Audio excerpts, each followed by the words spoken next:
Dr. Henry Morgan, a renowned geologist and professor from the University of Cambridge, had been invited to an expedition in the Alaskan wilderness. His specific area of interest was the ancient volcano, Mount Palmer. There had been seismic activity recently and a team was formed to investigate. Morgan, along with his graduate student Lucy, and a seasoned wilderness guide named Alex made up the expedition team. They were equipped with cutting-edge technology, food, and gear to brave the chilling Alaskan weather. The locals, the Athabaskan people, told them tales of ancient spirits residing in the mountain. They were warned to respect the land, or face the consequences. The team, being scientists, brushed it off as folklore. The first few days went smoothly. They made progress, collecting rock samples, monitoring the seismic activity. But on the fourth day, things started to go awry. They found their gear scattered and their food supplies diminished. Believing it was the work of some wild animal, they didn't pay it much heed. That night, the howling winds seemed to whisper indistinguishable words. Tents shook violently, and the air grew colder. Suddenly, a blood-curdling scream echoed through the night. Startled, they rushed out, only to find Lucy missing. They searched, calling out her name, but the only response was the cold wind blowing through the trees. The next morning, they found a trail leading deeper into the mountains. With a shred of hope that Lucy had wandered off, they followed. The deeper they went, the denser the snow fell, and the colder the air became. They found eerie symbols carved on the ancient trees along the path. Morgan recognized them as Athabaskan symbols warning of evil spirits. Suddenly, Alex dropped to his knees, clutching his chest in pain. Morgan, stricken with fear, watched as Alex convulsed and then grew still. His breath was no more, his eyes staring blankly at the snowfall. Terrified, Morgan started retreating back to the base camp. But his retreat was interrupted by the rumbling of the ground beneath him. The seismic activity had increased significantly. Frightened, he stumbled and fell, injuring his leg. He cried out in pain, but his voice seemed swallowed by the mounting roar of the mountain.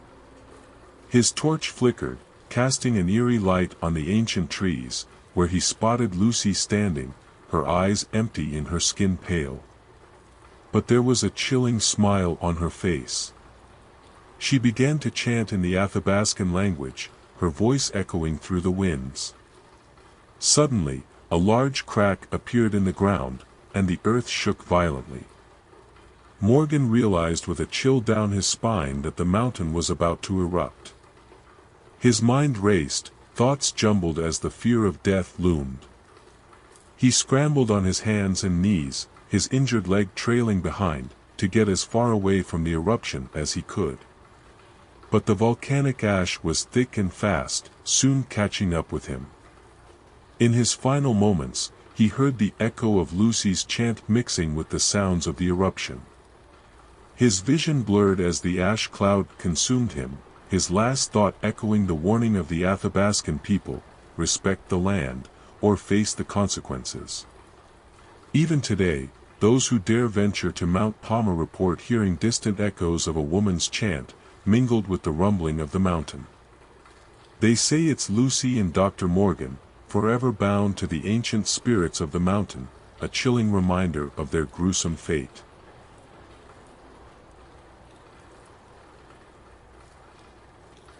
In a small town nestled between dense forests in Oregon, a lake known as Lake Hemlock was the center of life. The lake was renowned for its beauty and rich ecosystem. However, it was also shrouded in eerie folklore. The townsfolk believed that when the moon was at its fullest, the lake revealed its darkest secret. Amy was a city girl, an investigative journalist who had moved to this quaint town for peace. She was intrigued by the stories about the lake but considered them as nothing more than local legends. However, During the first full moon since her arrival, her curiosity got the best of her, and she decided to explore Lake Hemlock. Amy had always had a knack for the supernatural. Equipped with her camera and a small lantern, she made her way to the lake. The water was calm, the moonlight shimmering on its surface, the surrounding woods eerily quiet. She set up her camera and waited, expecting nothing more than a tranquil night under the stars. As the night grew darker, she noticed the water of the lake turning pitch black. The air around her started to feel heavy, and a cold breeze blew. Suddenly, a soft, melodic tune echoed across the lake. It was both alluring and chilling. Startled, Amy tried to locate its source, but it seemed to be coming from the lake itself. Without warning, a figure rose from the inky depths of the lake, its form barely discernible in the dim moonlight. Amy, paralyzed with fear, watched as the figure began to float over the water. It was a woman, clothed in a dress that seemed to be made of the lake's water itself, her face obscured by a dark veil. She was singing the haunting melody that Amy had heard.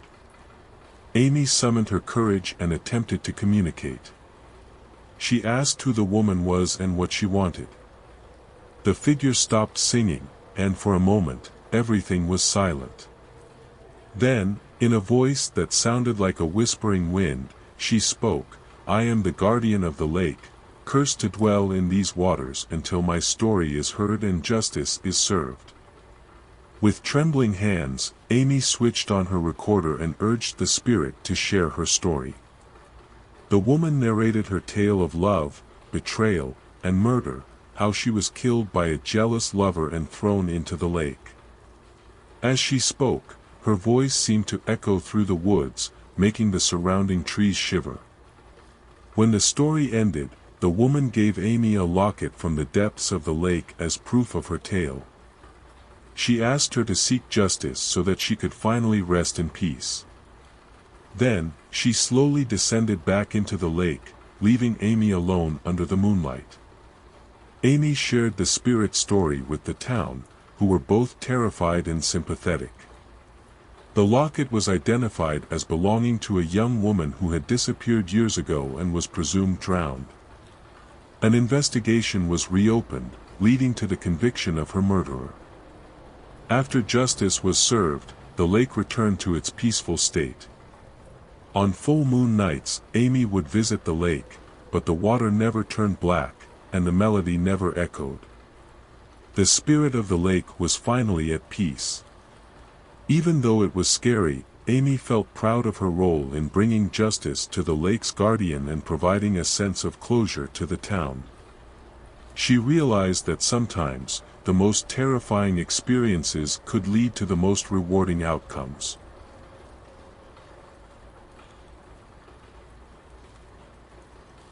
In the town of Rosendale, a lonely bus route extended from the main town through winding hills and ended at a dilapidated old inn, known as the Raven's Roost.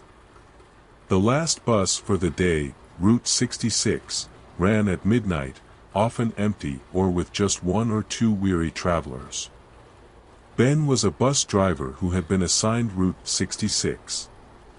He'd heard stories about the route, tales of unexplained happenings and ghostly sightings. However, Ben was a skeptic and didn't pay much attention to the legends. One stormy night, as the clock struck midnight, Ben started his journey on Route 66. The bus was empty, the rain lashed against the windows, and the thunder echoed through the desolate hills. As he approached a sharp bend, he noticed a figure standing in the rain. It was a woman in a white dress, her face hidden beneath a wide-brimmed hat. He pulled over, and she got in, sitting at the back of the bus. Ben looked at her through the rearview mirror but couldn't make out her features. He shrugged it off and continued driving. Every time he glanced back, the woman sat motionless, staring out of the rain-soaked window. An unsettling feeling began to creep over Ben. There was an eerie silence, broken only by the sound of rain and the hum of the bus engine. He tried to strike a conversation through the bus's intercom system, asking the woman if she was okay. There was no response. He felt an icy chill crawl down his spine. As he reached the final stop, he announced, "Raven's Roost." However, when he looked back, the bus was empty. Confused and scared, he quickly checked the bus, but the woman was nowhere to be found. The only thing that remained was a faint scent of lilacs and a single white glove on the back seat. Ben told his fellow bus drivers about the woman, but they laughed it off as his imagination running wild. However, the incident had shaken him.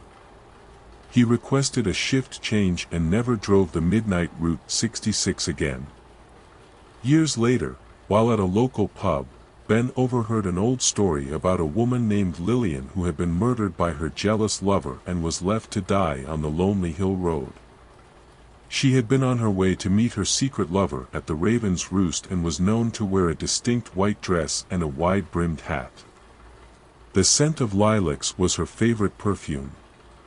Hearing the story, Ben felt a shiver run down his spine. He realized the woman he had given a ride that stormy night was the ghost of Lillian, forever stuck in her last journey to meet her lover. Even though he had initially dismissed the local tales, his own eerie experience on Route 66 became a chilling addition to the town's ghost stories.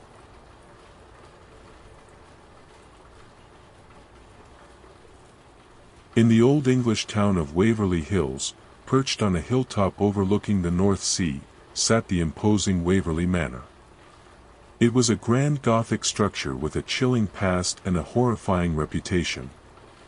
Many in the town believed it to be cursed, haunted by the souls of those who once resided within its stone walls. Decades ago, the manor was a thriving household, a symbol of wealth and power. Its last occupants were the Hendersons, Robert Henderson, a shrewd businessman, his wife Evelyn, and their daughter Abigail. However, tragedy struck when Abigail mysteriously disappeared, and soon after, the Hendersons were found dead in their home. Since then, the manor had remained empty, feared by the townsfolk. Jonathan King, a seasoned paranormal investigator, had heard stories of the haunted Waverly Manor and decided to explore the truth. He had dealt with haunted houses and seen unexplainable phenomena, but he was not ready for what Waverly Manor had in store.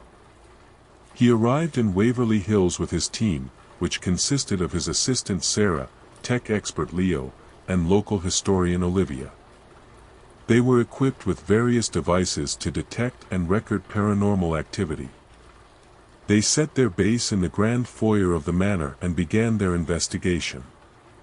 The initial days passed without incident, apart from the constant feeling of unease and a few minor cold spots.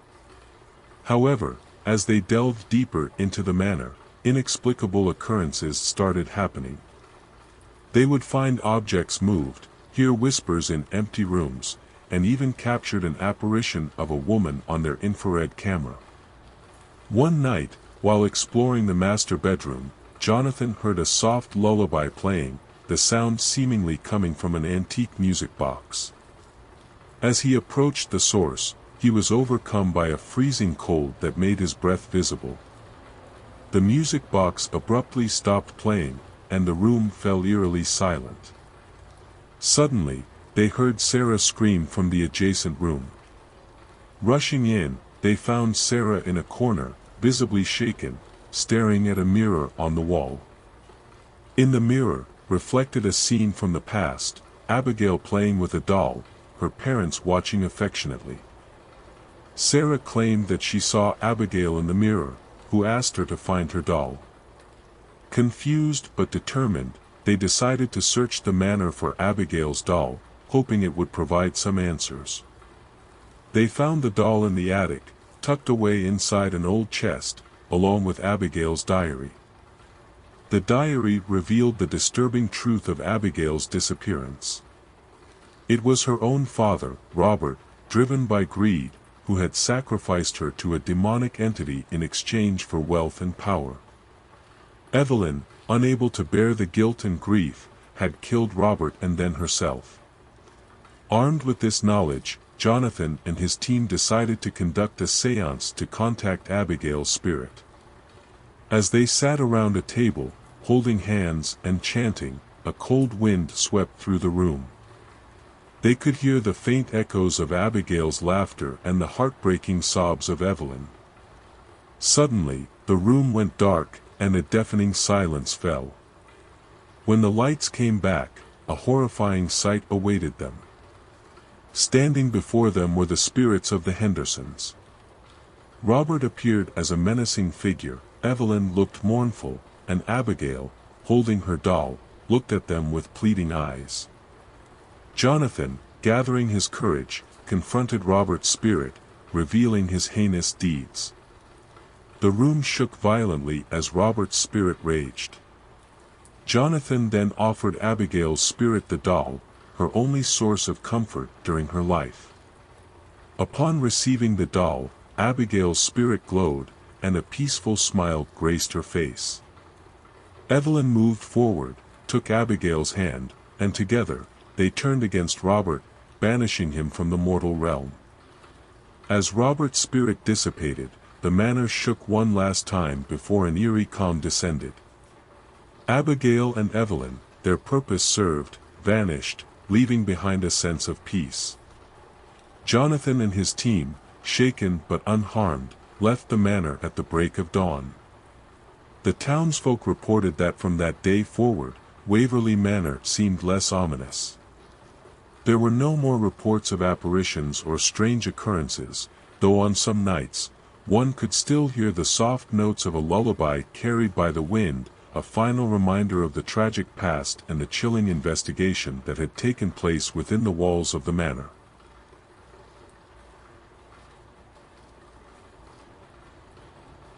In the wild moors of Blackmoor, there lay a system of caverns feared by the locals and forgotten by the rest of the world. The caverns had once been a popular attraction, filled with stunning stalactites and stalagmites, crystal-clear underground streams, and a plethora of local fauna.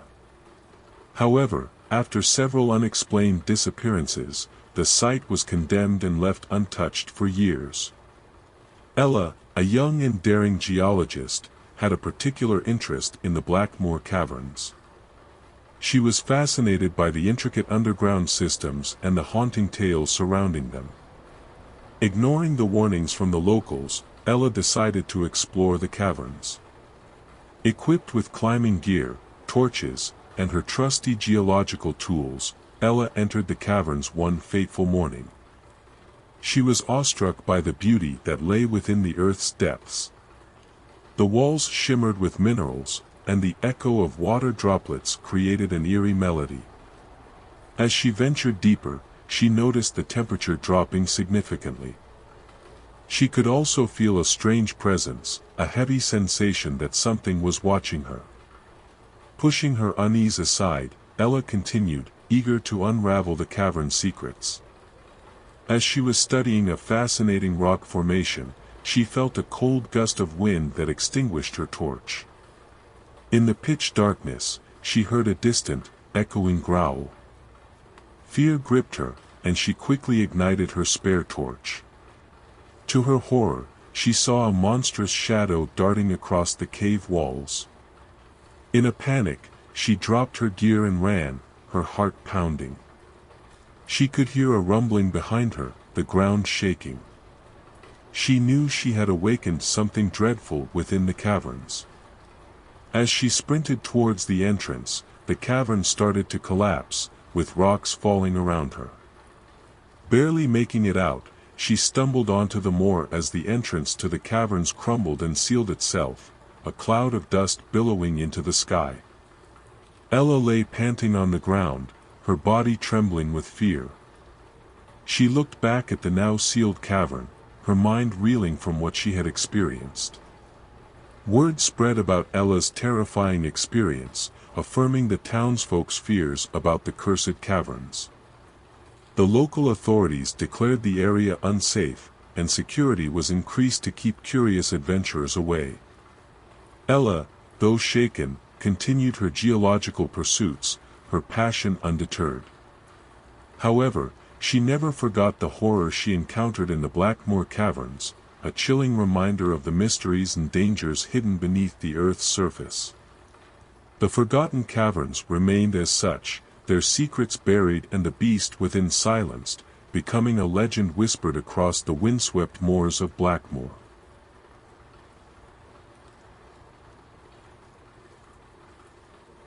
In the quiet town of Evandale, overshadowed by the looming Mount Morwen, stood the ancient Morwen Academy. The school was established in the early 1800s and was known for its grand architecture, rigorous academics, and an eerie tale that sent shivers down the spine of anyone who dared to listen. According to the legend, there was a hall in the school that seemingly had no end. It was known as the East Wing Corridor, a long, narrow hallway adorned with portraits of past headmasters. Stories circulated of students and staff entering the corridor, only to vanish without a trace, swallowed by its unending length. In spite of the terrifying stories, Lucas Archer, a new student at Morwen Academy, found himself intrigued. A logical thinker, Lucas didn't believe in the supernatural and considered the tales to be baseless rumors, perhaps created to scare the students. Determined to debunk the myth, he decided to explore the East Wing Corridor. On a moonlit night, armed with a flashlight and his courage, Lucas sneaked out of his dormitory. The school was eerily silent, the only sound being his soft footsteps echoing in the halls. He reached the entrance of the East Wing Corridor, a heavy wooden door that creaked ominously as he pushed it open. Lucas took a deep breath and stepped into the corridor. It was a long hallway lined with numerous portraits whose eyes seemed to follow him as he moved. He began to walk, marking his path with small chalk marks on the wall. After what felt like hours, Lucas realized that he had been walking longer than he should have. The chalk marks seemed to disappear, and he was standing in an identical spot from where he started, or so it seemed. The portraits on the wall appeared to be more distorted, their expressions twisted into grimaces. A sense of dread filled him as he attempted to turn back, only to find the hallway extending behind him as well. Suddenly, the torch flickered and died, plunging him into complete darkness. A cold breeze passed through the corridor, and he could hear faint whispers echoing around him. Terrified, he tried to run, but it felt like he was running in place, the hallway never ending. Just as panic was about to fully consume him, Lucas remembered a locket he wore, a family heirloom blessed by his grandmother for protection. Grasping the locket, he closed his eyes and recited a prayer. As he finished, he felt the ground under him shake, and a blinding light filled the corridor. When he opened his eyes, he found himself at the entrance of the East Wing Corridor.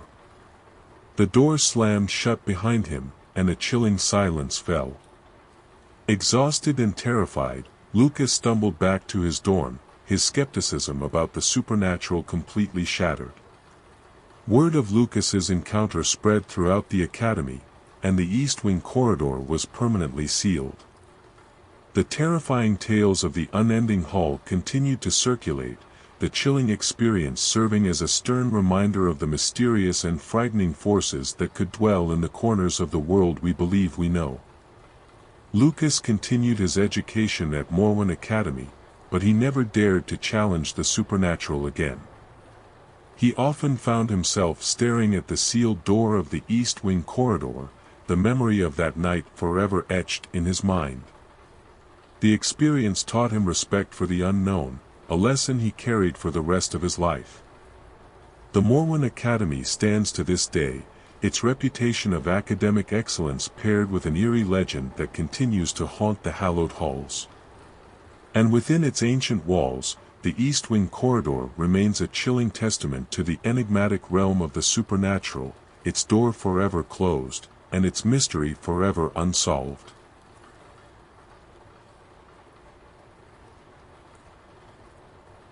Willow Creek was a small, quiet town nestled deep within a lush forest. It was the kind of place where everyone knew everyone else, and life seemed to move at a peaceful, unhurried pace. Its tranquility, however, was marred by an unsettling local legend that cast a shadow over the town. At the heart of Willow Creek was an old, abandoned house, known as the Hawthorne House.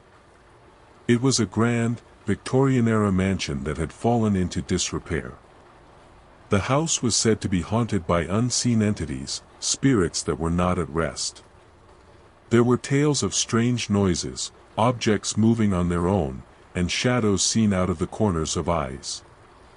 Despite this, the house had stood unchallenged for years, its legend becoming a part of the town's identity. Michael, a professional paranormal investigator, had come across the haunting stories of the Hawthorne House. Intrigued, he decided to conduct an overnight investigation, hoping to document any paranormal activities within the house. As dusk fell, Michael set up his equipment within the house. Audio recorders, infrared cameras, and EMF detectors were placed strategically around the house. With his flashlight in hand, he started his exploration. The house was large, filled with dust-covered furniture and walls adorned with fading wallpaper. A chilling draft pervaded the air, adding to the ominous ambience. Hours into his investigation, Michael began to notice some anomalies. His EMF detector picked up strong readings in certain parts of the house, particularly near an old fireplace and in an upstairs bedroom. He could also hear strange noises, like distant whispers and soft footsteps. As midnight approached, the activity seemed to intensify. Objects began to move, a vase shattered without any apparent cause, doors creaked open and closed, and a child's laughter echoed through the house. Michael felt an increasing sense of dread, a feeling that he was not alone. In the early hours of the morning, Michael was in the upstairs bedroom when he heard a soft humming coming from the closet. As he opened the closet door, he was hit with a cold gust of wind, and his torchlight flickered.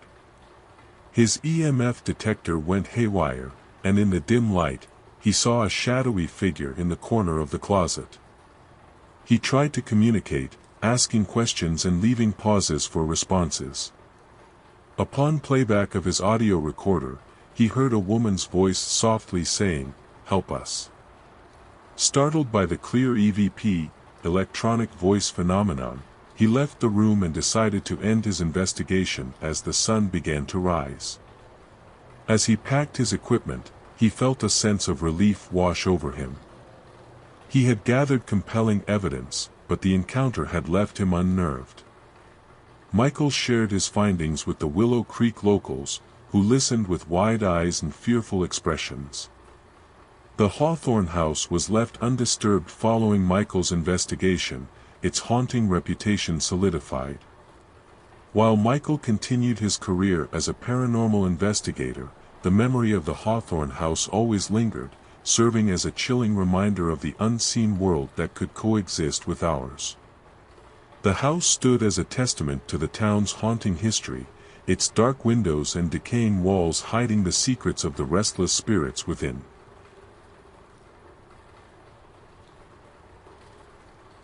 Lake Sorrow was a sprawling body of water nestled in the heart of a dense forest. Framed by towering pine trees and a distant mountain range, it was a breathtaking spectacle of natural beauty. Despite its serene exterior, the locals held a chilling legend about the lake, speaking of a menacing entity that resided within its depths. In the late 1800s, the town prospered through a thriving fishing industry centered around the lake. However, a series of mysterious disappearances of fishermen sparked fear and panic. According to the tales, anyone who dared to fish in the lake after sunset never returned, and their empty boats were found adrift the next day. Over the years, the stories of Lake Sorrow grew, but the true nature of these occurrences remained a mystery. That was until a seasoned paranormal investigator, Edmund Hayes, arrived in town. Intrigued by the unsolved disappearances and the lore of the lake, Edmund was determined to uncover the truth. Edmund, accompanied by his trusty canine companion, Samson, set up a camp by the lake. He was equipped with an array of investigative tools, including thermal imaging cameras, audio recorders, underwater sonar, and a small boat. With everything set, he prepared to spend the night at Lake Sorrow, the tranquil and picturesque setting belying the menacing mystery it held. As the sun set, the lake transformed. The placid waters became eerily calm, and an unnatural silence fell over the surroundings. Edmund set off on his boat into the lake, the moonlight casting long shadows on the water. With his thermal imaging camera, he scanned the surroundings, the device not picking up anything unusual initially. Hours into the investigation, Edmund began to hear odd sounds, whispers echoing over the water, soft splashes as if something was moving beneath the surface. His heart pounded in his chest as he rowed further into the lake, the shoreline now just a distant, faint glow. Suddenly, his thermal camera detected an amorphous heat signature beneath the boat, moving swiftly. At the same time, the underwater sonar showed a large, unidentifiable object below. Fear gripped Edmund as the waters around him began to churn violently, the once silent lake now roiling as if disturbed by an unseen force. In the chaos, Edmund managed to capture footage of a shadowy figure emerging from the depths.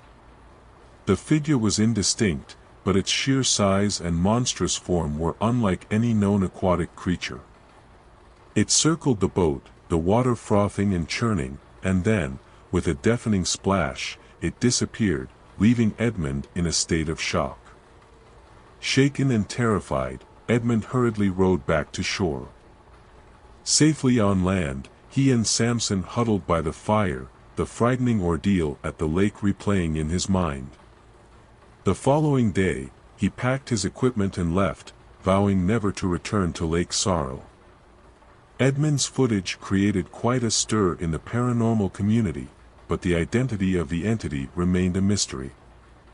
Some believed it was a cryptid, a creature yet undiscovered by science. Others argued it was a spirit or demon, trapped in the lake. However, most agreed that Edmund's experience was genuine and deeply unsettling. The locals, meanwhile, regarded the event as validation of their fears and legends. Lake Sorrow was left undisturbed, the fishing industry replaced by agriculture. The haunting tale of the lake continued to be told, a chilling reminder of the mysteries that lay hidden in the world.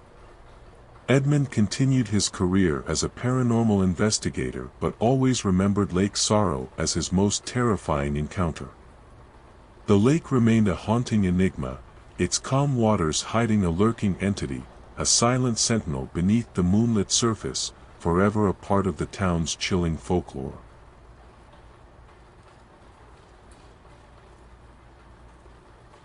Birchwood Manor, an imposing structure on the outskirts of the quiet town of Salem, bore the reputation of a place plagued by unending paranormal activity. Built in the late 1700s by a wealthy businessman, Edgar Hamilton, the mansion had seen a multitude of inhabitants over the centuries, each leaving behind their own stories and rumors of mysterious happenings. Hamilton, known for his eccentric behavior, was rumored to have an unhealthy fascination with the occult. He mysteriously vanished one stormy night, and his body was never found. Since then, his spirit was rumored to haunt Birchwood Manor, along with other unknown entities. In the summer of 2023, a group of thrill-seeking teenagers decided to spend a night at Birchwood Manor, hoping to document some paranormal activity. Equipped with cameras, flashlights, and a sense of anticipation, they ventured into the eerie mansion as the sun began to set. As they explored the dusty hallways, dimly lit by the moonlight seeping through the cracks in the ancient wooden boards, an oppressive silence filled the air. They could feel an unexplained chill that made them shiver, the temperature much colder than the balmy summer evening outside. As the night drew in, they began experiencing strange occurrences. Whispers filled the air, soft and unintelligible, seeming to come from all directions. Objects would move seemingly on their own, a chair sliding across the room or a book falling off a shelf. The grand chandelier in the main hall swung slowly, despite there being no wind to move it. Their cameras captured orbs of light darting around rooms, and at times, they could hear a distant, eerie piano playing, although there was no piano in the mansion. The air was filled with a feeling of being watched, the teens feeling unseen eyes on them at all times. The most terrifying moment came just past midnight. As they huddled together in the main hall, a sudden, piercing scream echoed through the mansion, chilling them to their bones. A gust of wind swept through the hall, extinguishing their flashlights and plunging them into complete darkness. In the pitch black, they felt a presence among them, a shadowy figure moving silently. As their eyes adjusted, they could see a tall figure, a silhouette in the darkness, slowly advancing towards them. Paralyzed with fear, they watched as the figure stopped in the middle of the room, turned towards them, and let out a hollow, anguished moan. The spell of terror broke when one of them managed to switch on a flashlight. The figure vanished as abruptly as it had appeared. The eerie silence gave way to their panicked breaths and beating hearts. They quickly gathered their equipment and fled from Birchwood Manor, vowing never to return. The footage they captured became a local sensation, and the tale of their terrifying experience solidified Birchwood Manor's reputation as a haunted site. The mansion stood as a chilling reminder of the town's eerie past, its empty halls resonating with silent whispers, and the spirit of Edgar Hamilton forever trapped within its walls. The thrill-seeking teenagers continued their lives, but the memory of that petrifying night at Birchwood Manor stayed with them, a haunting reminder of the unseen world that exists parallel to ours.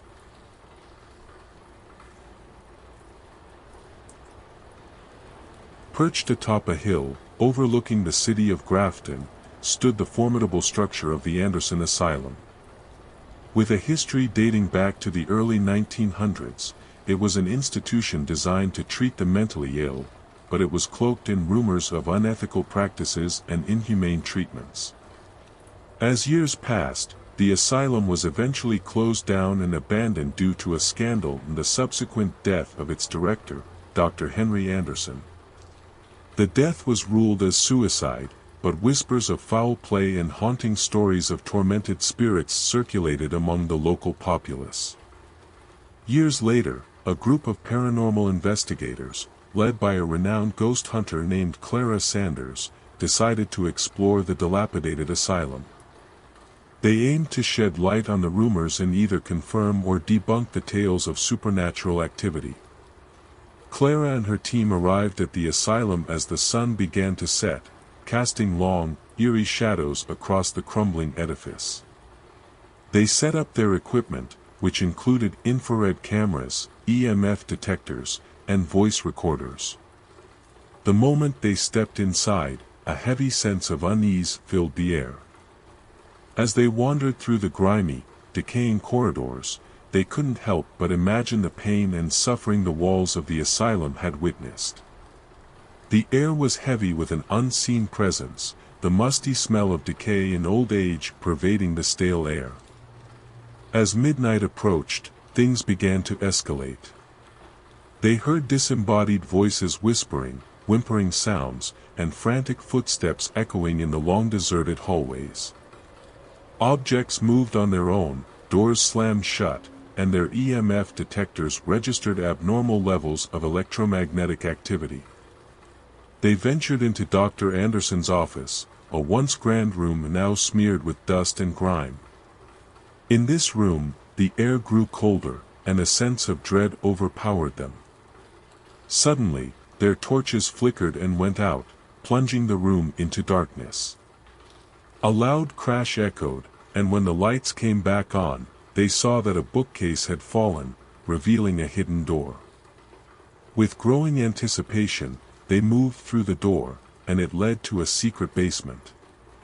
The sight that met their eyes was shocking. It was an illegal surgical room, complete with archaic instruments and terrifying restraining devices. It was in this room that they experienced the most terrifying event of the night. A ghostly figure manifested before them, a spectral man with sorrowful eyes, who Clara believed to be the spirit of Dr. Anderson. In a voice filled with pain and regret, the spirit spoke into their voice recorder, revealing his guilt over the cruel treatments and his coerced involvement in them. The revelation was overwhelming, and they decided to leave the asylum, carrying with them undeniable evidence of both paranormal activity and the ghastly history of the institution. The secret basement told a horrifying tale, one of suffering and remorse, forever imprinted in the very fabric of the asylum. The story of the Anderson Asylum grew more chilling with Clara's findings, etching a horrific mark in Grafton's history. As for Clara and her team, the asylum was a grim reminder of their encounter with the remorseful spirit of Dr. Anderson, his spectral presence eternally wandering the rooms and hallways of the forsaken asylum.